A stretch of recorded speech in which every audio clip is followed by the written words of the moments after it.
A machine learning system learns from data in order to make predictions or decisions without being explicitly programmed to do so. To set up a machine learning system, start by defining a goal for our machine learning system.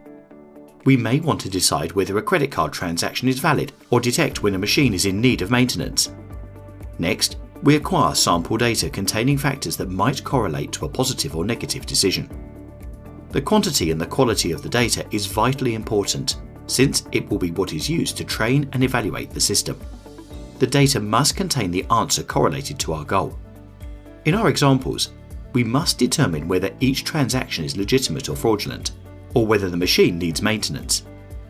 We also need to analyze the data to ensure there were no biases, that the sample represents the entire population of data, and that there's no order or weight implied. Once we have our data, we split it into training data, for building the algorithm, and evaluation data which will be used to test the algorithm. Next, choose a model. Data scientists and researchers have created models for different purposes. Some models work well with visual data, others with sequence data or text-based data. These models will be used to generate an algorithm, the rules for making new decisions based on similar data in the future.